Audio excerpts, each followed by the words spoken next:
Hello everyone, welcome to the next lecture of geotechnical engineering. तो हमने last lecture में क्या देखा था? Let's have a very quick revision. So last lecture में हमने देखा था वॉइड रेशियो जो कि हम शो करते हैं ई से।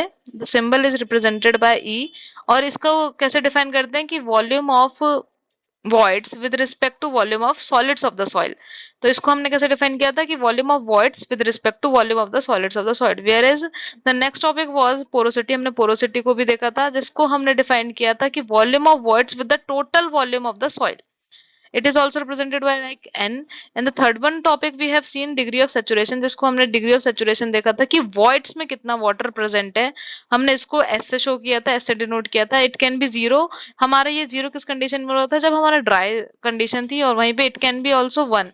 जीरो भी हो सकता है, वन भी हो सकता है, और वन और जीरो के बीच में भी हो सकता था, जिसे हम पार्शियली सैचुरेटेड कंडीशन कहते थे। और वन में क्या होता था? पूरे वर्ड्स हमारे वाटर से फिल है, जिसे फुली सैचुरेटेड कंडीशन कहते थे। Whereas the next point we have seen that air content, जिसमें क्या था कि वॉइड्स में हमारे एयर की वैल्यू कितनी प्रेजेंट है। ये भी same similarly as saturation, degree of saturation की तरह ये भी जीरो हो सकती थी। लेकिन जीरो किस कंडीशन में होगा? जब हमारी वॉइड जो है पूरे वाटर से फिल है। वहीं पे ये वन भी हो सकता था जब हमारी पूरी ड्राई सॉइल होती। और ये भी जीरो और वन के बीच में लाई करता है। वेयरएज हमने एक इंपॉर्टेंट रिलेशन भी देखा था डिग्री ऑफ सैचुरेशन और एयर कंटेंट के बीच में, कि इन दोनों का sum is equal to one होता है, क्योंकि वॉइड्स का समीशन के बराबर है। वहीं पे वॉइड रेशियो और पोरोसिटी में हमने कुछ रिलेशन देखे थे कि is equals to n upon one minus n, whereas n is equals to e upon one plus e.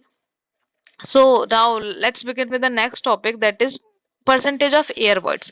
So if we are talking about percentage of air words is defined as, तो इसको हम कैसे define करते हैं कि it is defined as the volume of air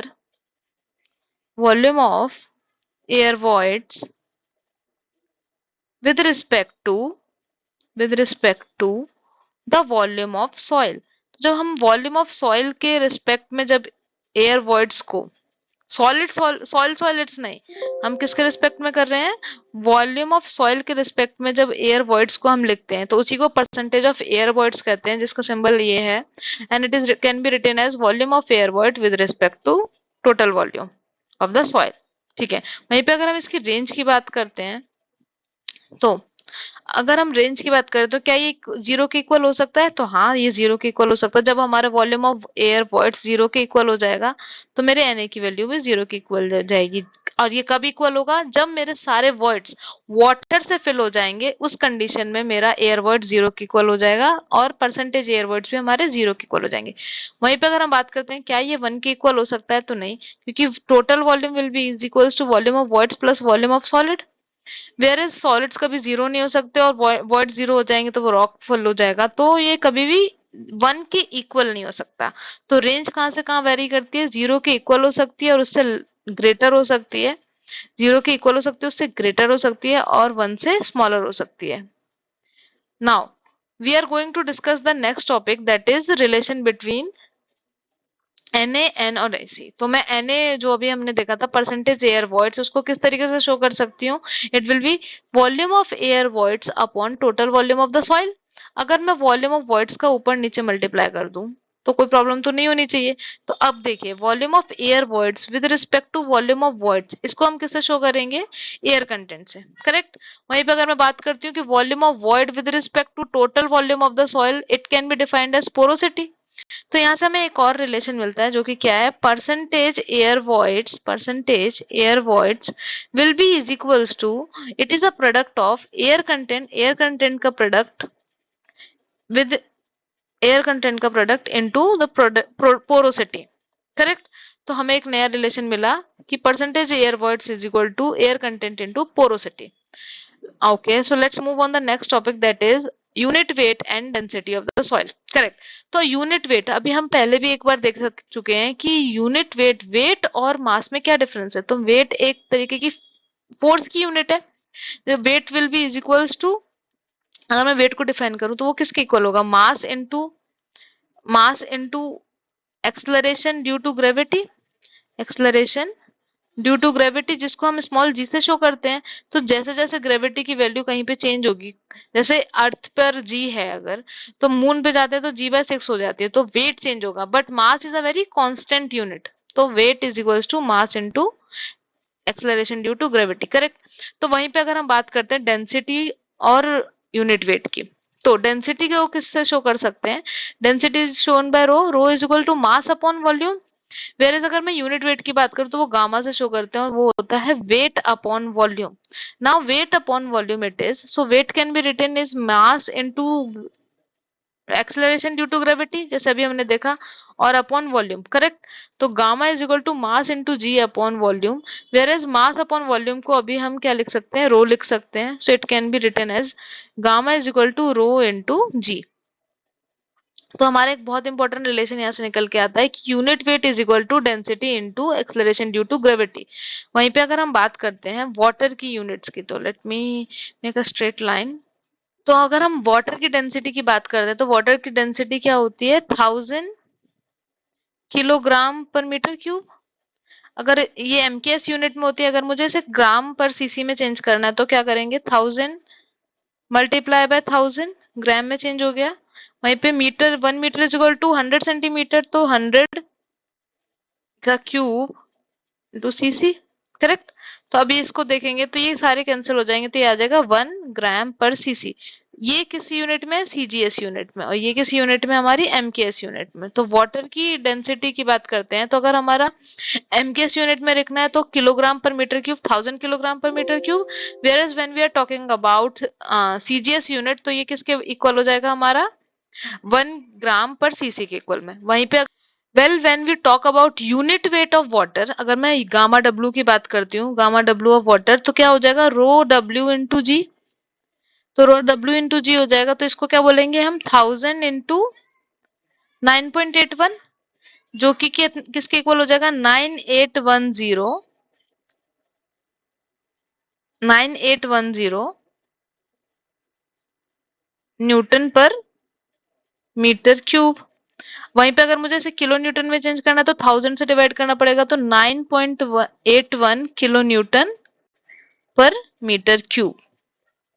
ये हमारी density है वाटर की है, ठीक है। तो अभी हमने डेंसिटी देखी तो किलोग्राम पर मीटर क्यूब में 1000 होती है, वहीं पे अगर ग्राम पर सीसी में देखेंगे तो 1 होती है। और अगर इसको मैंने जब यूनिट वेट ऑफ वाटर में कन्वर्ट किया तो gamma W is equal to rho W into g, तो ये हो गया हमारा न्यूटन पर मीटर क्यूब, और यहीं पे ये किलो न्यूटन पर metre cube. Now the next one is that bulk unit weight और bulk density of soil। तो bulk unit weight की बात करते हैं, अगर bulk unit weight की बात करते हैं तो ये एक नॉर्मल कंडीशन, जैसे अगर मैं फील्ड में गई और सॉइल की जो भी नॉर्मल कंडीशन होगी, जिस नॉर्मल कंडीशन में वो मुझे सॉइल मिल रही है, उसी कंडीशन को हम बल्क यूनिट वेट या फिर बल्क डेंसिटी ऑफ सॉइल कहते हैं। तो इसको हम शो करते हैं, इसका सिंबल है गामा बी, वेयर इज इसका होता है रो बी, करेक्ट। तो अगर मुझे कोई सॉइल जो अभी मेरी फील्ड कंडीशन में मिले तो उसमें सॉलिड्स भी होंगे, उसमें वाटर भी होगा, और उसमें एयर भी प्रेजेंट होंगे, करेक्ट। तो अगर मैं गामा बी की बात करती हूँ तो वो क्या होगा? Weight of the soil in a natural condition with respect to the volume of a soil in natural condition, correct. तो अब नेचुरल कंडीशन में एयर भी प्रेजेंट होंगे, वाटर भी प्रेजेंट होगा और सॉलिड्स भी प्रेजेंट होंगे। जबकि अगर हम बात करते हैं वेट की तो हम मास ऑफ एयर को कंसीडर नहीं करते, तो ऊपर न्यूमरेटर में हमारा क्या आएगा? Weight of water plus weight of solids, whereas in the denominator it will be volume of water plus volume of air plus volume of solid. ये तो मेरे गामा बी की बात हो गई। वहीं पे अगर हम डेंसिटी की बात करते हैं तो डेंसिटी की जब बात करेंगे तो वो कुछ नहीं होगा, बस उसमें मास को ले लेंगे, तो mass upon mass of water plus mass of solids with respect to volume of air plus volume of voids plus volume of solid. अगर हम यूनिट की बात करते हैं तो यूनिट यहाँ पे क्या हो जाएगी? इसको किस तरीके से शो करेंगे? किलो न्यूटन पर मीटर क्यूब और न्यूटन पर मीटर क्यूब। वेयर यहाँ पर क्या होगा? किलोग्राम पर मीटर क्यूब या फिर ग्राम पर सीसी में शो कर सकते हैं। Okay, now the next point is dry unit weight और dry density of the soil. तो ड्राई कंडीशन की अगर हम बात करते हैं तो ड्राई कंडीशन का मतलब क्या है? एक तो हम इसका सिंबल होता है गामा डी, या फिर रो डी। अब क्या है, इस कंडीशन में क्या होंगे कि हमारे सॉइल के अंदर वाटर के मॉलिक्यूल्स प्रेजेंट नहीं है। एक तो हमारे सॉलिड्स प्रेजेंट होंगे और हमारा एयर प्रेजेंट होगा, मतलब वॉइड्स में हमारे वाटर के मॉलिक्यूल प्रेजेंट नहीं है, तभी तो वो ड्राई कंडीशन है। तो अगर मैं गामा डी की बात करती हूँ तो गामा डी क्या होगा कि dry soil weight of dry soil with respect to volume of the soil। Dry soil with respect to volume of soil को मैं गामा डी से शो करूंगी, जिसका मतलब क्या है कि अब ड्राई सॉइल में क्या प्रेजेंट होंगे, सॉलिड्स और एयर। एयर के वेट को हम कंसीडर नहीं करते हैं, तो हमारा ऊपर क्या हो जाएगा, वेट ऑफ सॉलिड्स अपॉन नीचे वॉल्यूम में हम क्या लिखेंगे, volume of air plus volume of solids. यहाँ पर point is to be noted that volume of water and the water weight of water will be not considered, क्योंकि ये dry condition है तो वाटर मॉलिक्यूल्स में प्रेजेंट नहीं है। वहीं पे अगर मैं रो डी की बात करती हूँ तो रो डी क्या हो जाएगा, mass mass of dry soil mass of dry soil upon volume of soil. तो it will be as similar as gamma D, बस हम यहाँ पर मास को कंसिडर करेंगे, तो M S upon volume of air plus volume of solids. ठीक है, तो यूनिट यही हो जाएगी हमारी, ये किलो न्यूटन पर मीटर क्यूब में शो करते हैं, या इसको हम किलोग्राम पर मीटर क्यूब या फिर ग्राम पर सीसी में शो करेंगे। Here is the next point is saturated unit weight और saturated density of the soil। अब इस कंडीशन में क्या होता है कि हमारे सॉइल जो हमारा वॉइड्स हैं वो हमारे वाटर से फुली फिल्ड है, मतलब अब यहाँ पर एयर प्रेजेंट नहीं है, मेरे पूरे वॉइड्स में वाटर प्रेजेंट है। तो इस कंडीशन में क्या होता है, इसका सिंबल क्या होता है, हम गामा सेट से सैचुरेटेड यूनिट वेट को शो करते हैं, वहीं पे इसको रो सेट से शो करते हैं। करेक्ट। तो इसमें क्या हो जाएगा, weight of saturated soil weight of just a minute weight of saturated soil with respect to the weight of whole soil, sorry, volume of the soil। तो weight of the saturated soil upon volume of soil, तो इसका symbol होता है gamma. तो weight of saturated soil upon volume of soil, तो इसको कैसे show करेंगे, मास हम एयर का कंसीडर नहीं करते हैं, तो wait of water plus weight of soil solids upon volume of water plus volume of soil solids. तो ये क्या हो जाएगा, wait of soil upon volume of soil saturated condition में, मतलब एयर इसमें प्रेजेंट नहीं है। वहीं पे अगर हम रो सेट की बात करते हैं, रो सेट की अगर बात करेंगे तो मास हो जाएगा मास of water plus mass of soil solids upon total volume volume of soil. Correct, volume of soil. Now the next point is now the next topic is unit weight of solids. अब हम solids के unit weight की बात करने जा रहे हैं, जिसको हम gamma, just a minute, let me start the pen, fine. So जिस so now the next topic is unit weight of solids. So unit weight of solids में क्या होता है, इसको हम गामा एस से शो करते हैं इसमें, या रो एस से शो कर सकते हैं। So whereas it can be defined as gamma s is equal to weight of soil solids upon the volume of soil solid. यहाँ पर आपको ये पॉइंट को नोटिस करना है कि अभी तक हम क्या कर रहे थे, वॉल्यूम ऑफ सॉइल ले रहे थे, बट यहाँ पर क्या है, हम वॉल्यूम ऑफ सॉइल सॉलिड्स ले रहे हैं। तो जब हम वॉल्यूम ऑफ सॉइल सॉलिड्स की बात करेंगे तो हम बस सॉलिड्स को कंसिडर कर रहे हैं, वॉइड्स को कंसिडर नहीं कर रहे हैं। तो ये यूनिट वेट ऑफ सॉलिड्स है, जिसको हम शो करेंगे W S upon V S से। तो वॉल्यूम ऑफ सॉलिड्स लिया, वॉल्यूम ऑफ वेट लिया। वेयर अगर हम डेंसिटी की बात करते हैं तो डेंसिटी क्या हो जाएगा हमारा, mass of soil solids upon volume of soil solids. It can be unit can be like kilo newton पर मीटर क्यूब, और इसकी हो जाएगी किलोग्राम पर metre cube, whereas either it can be shown as gram per CC. तो अगर हम बात करते हैं कि क्या इसमें डिफरेंस है, तो देखिए, अगर हम सिर्फ सॉलिड पूरे सॉइल जो भी हमारा सॉइल है और अगर हम बस सॉलिड्स की बात करते हैं तो यहाँ पे डिनोमिनेटर कम हो गया, डिनोमिनेटर कम हो गया तो मेरे जो डेंसिटी जो है सॉइल सॉलिड्स की, या फिर जो आप कह सकते हो यूनिट वेट है हमारा सॉइल सॉलिड का, वो इन कंपेयर टू अभी जितनी भी हमने क्वांटिटी देखी है जैसे सैचुरेटेड यूनिट वेट या फिर ड्राई यूनिट वेट, इन सब की जो क्वांटिटी देखी है उसके कंपेयर में इसकी वैल्यू ज्यादा आएगी, क्योंकि यहाँ पर हमने डिनोमिनेटर भी कम कर दिया और हम बस सॉलिड्स की बात कर रहे हैं। तो ये unit weight of soil solids है।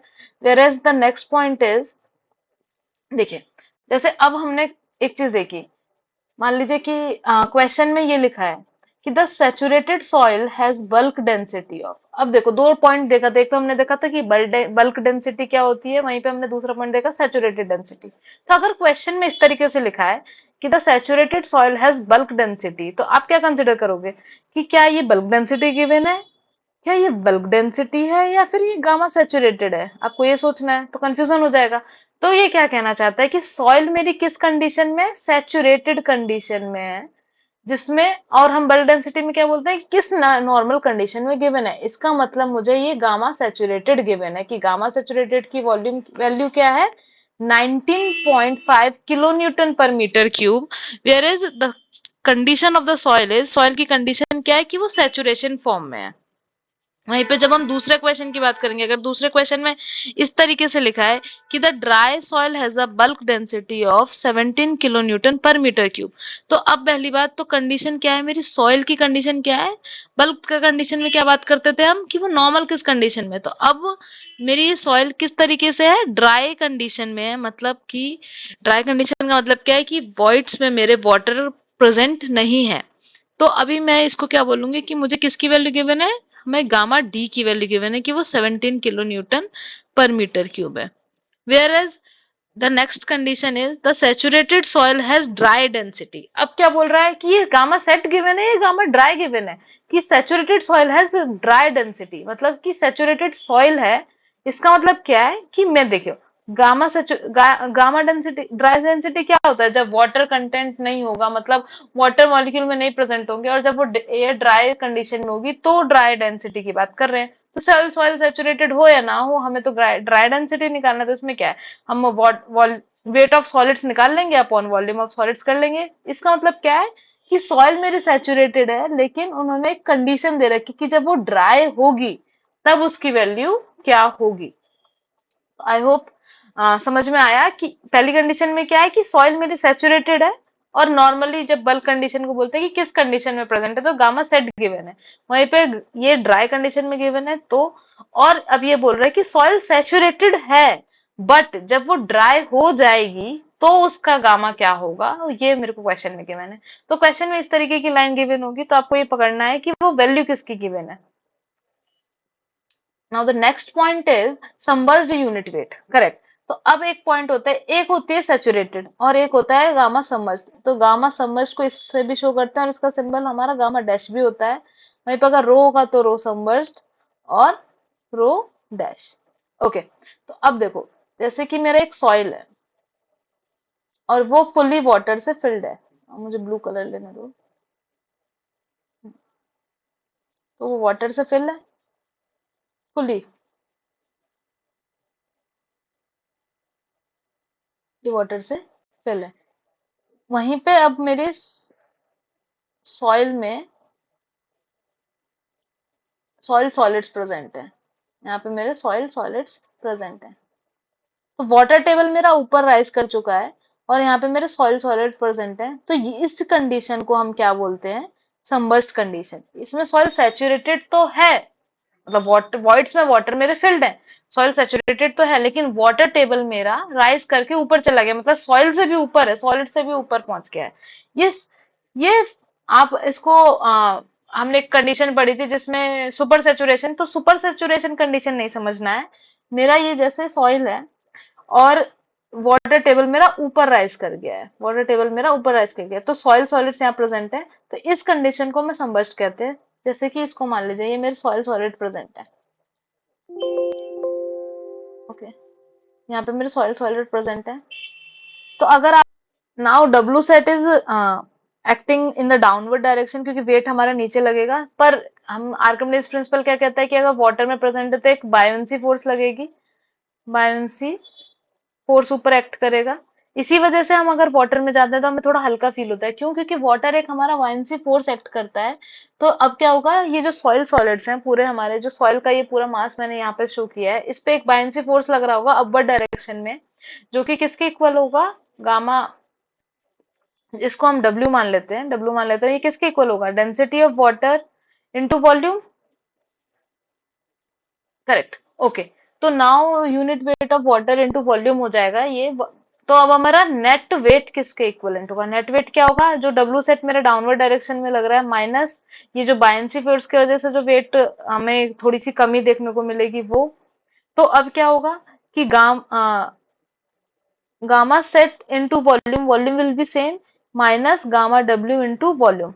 वेयर एज हम वॉल्यूम को कॉमन ले लें,